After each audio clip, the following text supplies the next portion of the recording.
안녕하십니까. 전 시간까지 선행연구 단계의 SE 활동과 기술 검토에 대하여 알아보았습니다.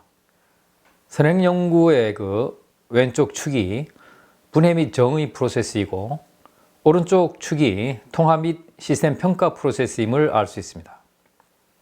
이 분해 및 정의 프로세스 축은 시스템 엔지니어링 핵심 프로세스인 요구사항 분석, 기능 분석, 아키텍처 정의 프로세스와 균형 잡힌 시스템 정의를 위한 분석 및 통제 프로세스인 것을 알 수 있습니다. 그리고 이 선행연구 단계의 주요 결과물로 여러 가지 대안 시스템 개념 중에서 최적 대안 시스템 개념이 선정됨을 알 수 있었고, 예시로서 시설물 화재 감시를 위해 드론을 이용한 감시 체계가 최적 해결책 개념임을 도출하였습니다.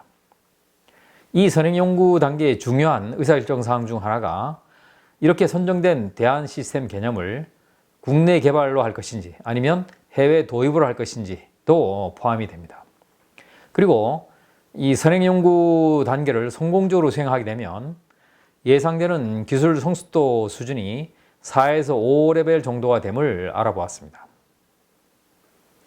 우리나라 방위사업청에서는 이 선행연구 결과 TRL 4레벨 이상이 되어야만 탐색 개발 단계로 진입할 수 있도록 하고 있습니다.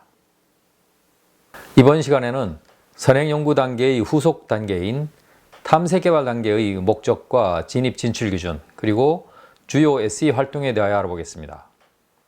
선행연구 단계가 성공적으로 완료되면 조직의 사업 목적이나 임무를 달성하기 위해 필요한 물질적 해결책에 대한 시스템 개념이 선정됩니다. 마일스톤 1 의사결정이 완료되면 탐색개발 단계가 착수됩니다. 이 탐색개발 단계의 목적은 선행연구 단계에서 선정된 시스템 개념을 구현하는 데 필요한 기술을 확보하는 것이 주 목적입니다.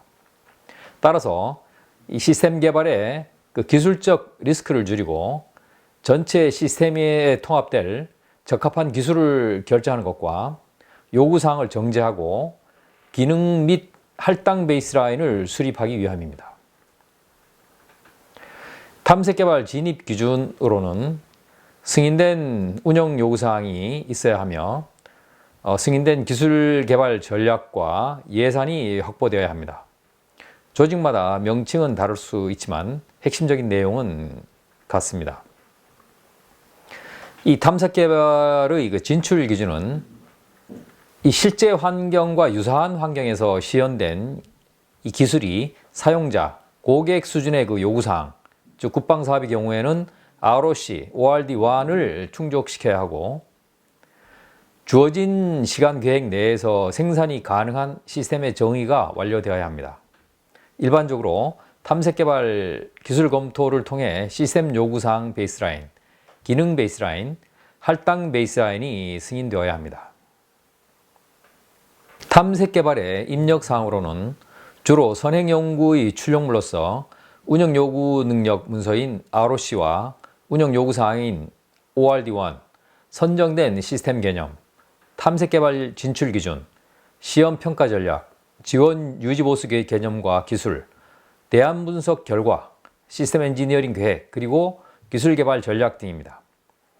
이와 같은 탐색개발 입력사항들이 확보되면 먼저 ORD와 같은 이 사용자 요구사항 분석을 하고, 그리고 ROC와 같은 운영 능력을 분석합니다. 그리고 운영 환경의 제약사항을 분석합니다. 이 분석을 통해 명시적인 요구나 기대뿐만 아니라 이와 관련된 절충 공간과 리스크에 대해서도 정의해야 합니다. 이 활동과 관련해서는 시즌2의 7강 이해관계자 요구사항 정의를 참조하시면 이해하시는 데 도움이 될 수 있는 정보를 얻을 수 있습니다.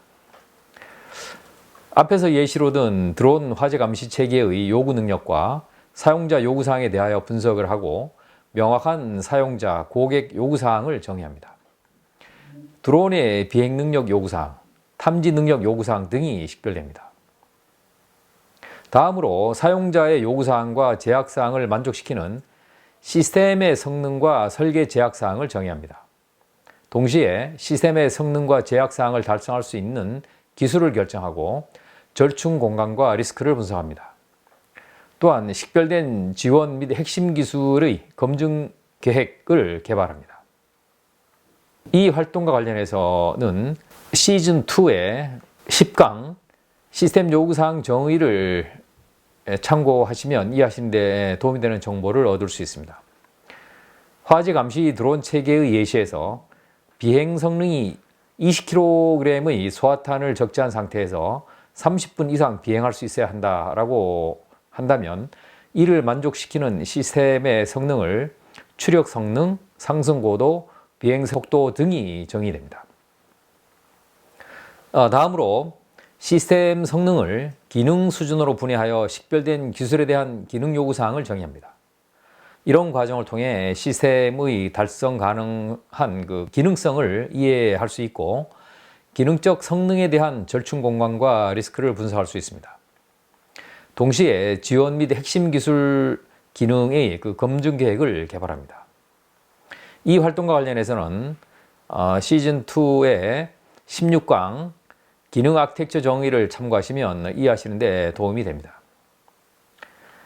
드론 예시에서 비행 성능 관련 임무 이동 비행의 기능을 임무 이동 비행 신호 발생, 임무 이동 비행 추력 발생, 이동 비행 모니터링과 같은 세부 기능들이 식별됩니다. 다음으로 정의된 기능을 핵심 구성품 정의로 분해합니다. 이 과정은 기능을 시스템의 구성품으로 할당하는 과정을 포함합니다. 이 활동과 관련해서는 시즌1의 성공적 프로젝트 수행의 14강부터 18강까지를 참고하시면 도움이 되겠습니다. 그리고 정의된 각 구성품의 검증 계획을 수립합니다. 드론 예시에서 임무 비행 신호 발생에 대한 신호 수신 구성품, 임무 이동 비행 추력 발생 기능에 대한 추력 발생 구성품, 비행 모니터링 기능을 위한 비행 감시 구성품을 정의하는 단계가 되겠습니다. 다음으로 앞에서 정의된 모든 기본적인 시스템 요구사항을 분석하여 상위 요구사항과 제약사항을 충족하도록 조정합니다.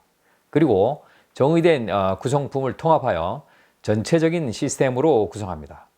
이렇게 함으로 정의된 시스템 개념이 구현 가능하고 주어진 비용 등의 제약사항에서 가능한 절충 범위와 리스크를 확인할 수 있게 됩니다.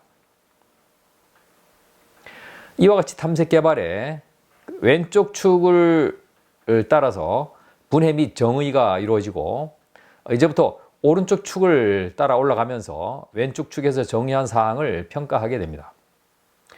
먼저 앞에서 수립된 구성품 검증 계획을 활용하여 구성품 요구사항 대비 지원 및 핵심 기술 구성품의 적합성을 평가하고 구성품의 기능성이 전반적 시스템 능력과 제약사항에 미치는 영향을 평가합니다. 다음에는 시스템 기능 검증 계획에 따라 전반적 시스템의 기능성을 평가합니다. 시스템의 구성품들이 통합되고 통합된 구성품들의 기능성이 시스템 수준의 기능성 달성 여부를 요구되는 능력과 대비하여 평가를 합니다. 동시에 관련 기술들의 성숙도 수준을 평가합니다. 다음으로 탐색 개발 과정을 통해 확보된 시스템 엔지니어링 산출물과 모델링 및 시뮬레이션 그리고 통합된 전체 시스템의 성능을 시스템 성능 사양과 대비하여 평가합니다.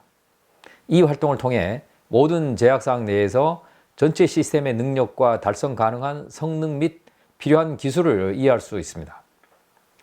드론의 사례에서 20kg의 소화탄을 싣고 비행에 필요한 추력을 발생시키기 위해 전력 공급이 리튬 폴리머 배터리로 가능한지 또는 추가 기술 개발이 필요한지 여부를 판단을 할 수 있습니다. 끝으로 사용자, 고객 요구사항 대비 시스템 개념과 요구되는 기술의 성숙도를 평가하고 확인합니다. 달성할 성능의 절충이 이루어지고 적용할 기술의 성숙도가 확인된 상태에서 탐색 개발 과정의 모든 결과물을 토대로 시스템 성능 사양이 작성됩니다. 이 시스템 성능 사양은 다음 단계인 체계 개발 단계의 수행을 위한 기술적 요구사항이 됩니다. 여기까지 수행한 결과를 기반으로 시스템 요구사항 검토인 SRR을 수행합니다. SRR 이후 활동에 대해서는 다음 시간에 알아보도록 하겠습니다. 감사합니다.